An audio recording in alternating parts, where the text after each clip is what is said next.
On est ensemble? Amen. Que l'Éternel soit glorifié. Nous lui rendons toute la gloire pour tout ce qu'il a accompli au milieu de nous. Alors, bien aimés, ce deuxième point, nous allons parler, à titre de rappel, la révélation et l'enseignement. Alléluia.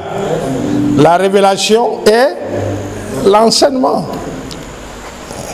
Il est important, bien aimé, qu'on puisse toujours maintenir cette différence. La révélation peut être donnée au-dessus de notre compréhension, mais l'enseignement est donné selon nos connaissances et selon notre compréhension. Alléluia. Tu ne peux pas, toi, un enseignant, amener de matières réservées aux enfants de secondaire, aller les enseigner à l'école primaire. Alléluia. Pourquoi? Leur compréhension est basse par rapport à ce que tu apportes.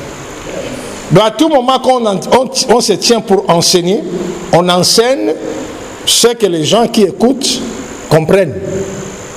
Alléluia. On est ensemble?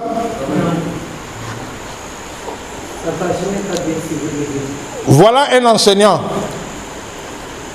CM2, il part au tableau. Résoudre l'équation A plus B et A plus B. Hein? Il part et dit 5 moins 17 égale combien?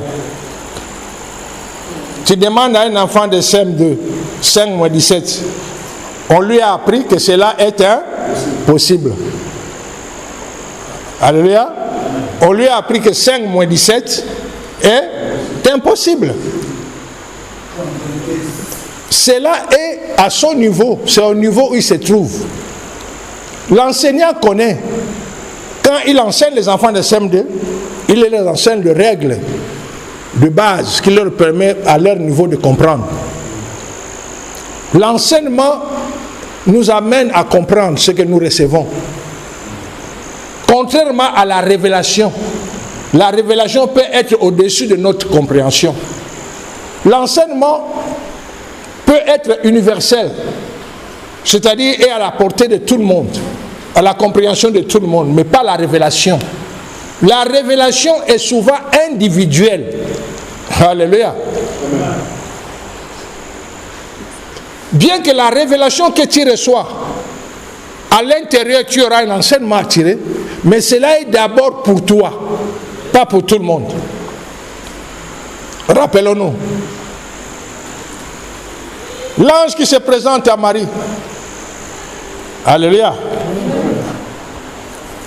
Bon, les gens prenons quelques versets. Je crois que prenons Luc 1. Luc 1. Je crois que c'est verset 30 où l'ange parlait à Marie. Luc chapitre 1.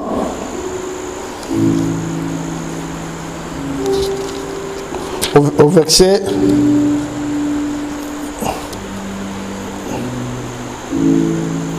30. L'ange lui dit: sois sans crainte, Marie, car tu as trouvé grâce auprès de Dieu. Voici, tu deviendras enceinte, tu enfanteras un fils, et tu l'appelleras du nom de Jésus. Il sera grand et sera appelé fils de Très-Haut. Et le Seigneur Dieu lui donnera le trône de David son père. Il régnera sur la nation de Jacob éternellement, et son règne n'aura pas de fin. Marie dit à l'ange: comment cela se produira, puisque je ne connais pas d'homme? L'ange lui répondit: le Saint-Esprit viendra sur toi, et la puissance du Très-Haut te couvrira de son ombre. C'est pourquoi le saint enfant qui naîtra sera appelé fils de Dieu. Alléluia. C'est une révélation qui est spécialement à Marie. Yes. Marie ne peut pas aller dire, enseigner que voilà ce qui va arriver, et que cela peut arriver à toutes les femmes. Et on va traiter qu'il a perdu la tête. Alléluia. La révélation est souvent au-dessus des compréhensions des hommes. Tu peux recevoir la révélation qui est au-dessus de toi. Mais en se tenant sur l'Esprit de Dieu, en demandant des explications, la compréhension, alors l'Esprit de Dieu va t'éclairer par rapport à la révélation. Et cette révélation est spéciale par rapport à toi. Si tu le dis à une autre personne, il peut te traiter que tu as perdu la tête. Que Marie va dire à sa copine que j'aurai un enfant. J'aurai un enfant, c'est Dieu qui me donnera un enfant. Blasphème! Vous connaissez dans l'air tel blasphème? Ça ne dirait pas qu'on les traite de blasphémateurs. Alléluia. On est ensemble? Nous pouvons recevoir une révélation. Elle n'est pas fausse, mais elle est applicable que sur la personne qui a reçu. Parmi les enseignements reçus, il y a des révélations. C'est pourquoi dans les enseignements où il y a des révélations, beaucoup auront du mal à l'accepter, parce que la révélation est au-dessus d'eux. Parmi tout ce que nous avons reçu, il y a des enseignements et il y a des révélations. Il faut savoir comment la partager. L'enseignement que nous recevons, qui est la vérité, a des bases et des fondements. Mais la révélation peut ne pas avoir de bases et de fondements. L'histoire de Marie a quel fondement? Que tel verset biblique soutient que cela est possible. Qu'une femme peut avoir un enfant directement de Dieu. Sans Marie. Ouais, que cela est spécialement attaché à Marie. Alléluia. Amen. On est ensemble? Donc soyons indulgents envers ceux qui vont mal interpréter. Vous voyez, j'ai parlé avec un homme de Dieu. Oh, j'ai béni le Seigneur pour son esprit ouvert. Quand je lui disais que nous avançons dans une époque où la téléportation, la lévitation sera commune à tout le monde. Il a dit, mais oui, c'est possible, parce que quand je vois l'histoire de ce qui se tient, c'est Philippe. Il a dit, mais l'histoire de Philippe nous montre qu'après avoir parlé avec l'eunuque éthiopien, et l'Esprit de Dieu l'a pris, il était dans une autre ville. Comment il est arrivé? Donc c'est ça la téléportation. Ah, voilà. Ah, il a parlé d'Élie. Élie dit au roi, va, la pluie arrive, sinon ça va t'attraper. Mais avant que le roi arrive, Élie était déjà arrivé. Ouais, pourquoi cet homme de Dieu avait l'esprit ouvert? Mais il y a des hommes de Dieu où il y a des certains chrétiens à qui on a parlé. Il a dit non, ça c'est pas biblique. Il a dit ça c'est de la magie ou des trucs comme ça. Vous voyez? C'est leur niveau de compréhension. Nous devons, bien aimés, être indulgents envers eux, ne pas les condamner. Dieu nous prépare exactement pour qu'au temps marqué, nous puissions les réveiller.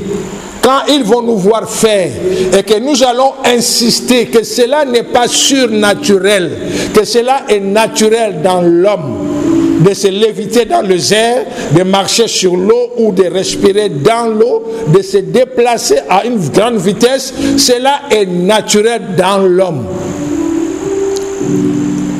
Alléluia. Cela est de notre devoir.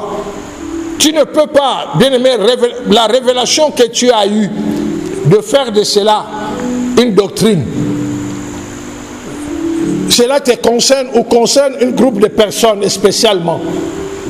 Donc on doit faire attention et faire toujours la différence entre la révélation et l'enseignement. Plus même de l'enseignement à la vérité. L'enseignement évolue, mais la vérité n'évolue pas. Reste la vérité. Jésus-Christ est le chemin, la vérité et la vie. Il n'y a pas d'autre évolution, il n'y a pas de changement que ça peut faire qui est bon. Si on peut une partie. L'enseignement nous montre, l'enfant qui est à l'école primaire ne peut pas résoudre 5 moins 10, mais demain, on va lui dire 5 moins 10, c'est possible, la réponse est égale à moins 5. Ouais, son enseignement a évolué, a augmenté. La vérité reste statique. C'est établi, c'est établi. Alléluia. Que l'Éternel soit glorifié. Donc, la vérité est la vérité. On peut ne pas comprendre, on peut ne pas savoir, mais cela reste ainsi. Que l'Éternel soit glorifié. Alléluia. Amen. Nous bénissons l'Éternel pour ces 2 points. Il est important, bien aimé, j'insiste, toujours de faire la différence, de faire attention. Ce que tu reçois pour toi n'est pas forcément pour l'autre, bien que cela soit une vérité qui est attachée à toi. Si tu le dis à l'autre ou tu veux le faire faire à l'autre, ça va créer des conflits. Bien sûr, le Seigneur nous a avertis. Le temps qui arrive, dans le corps de Christ, il y aura division. Mais la situation sera que ce que nous disons, nous le faisons. C'est ce qui fera de manière que ceux qui seront des réfractaires se retrouveront devant le fait accompli. Aujourd'hui, ressusciter un mort, 2 morts, ça fait l'actualité. Mais demain, ça ne fera plus l'actualité. Pourquoi Dieu nous a équipés pour ramener à la vie des centaines ou des milliers de personnes en même temps. On est ensemble? Que l'Éternel soit glorifié. À lui soit la gloire. Alléluia. Bien-aimés, lèvons-nous, nous allons continuer prochainement. Rendons les actions de grâce à notre Dieu pour cette compréhension qu'il est en train de nous donner. À toi soit louange et gloire, Seigneur.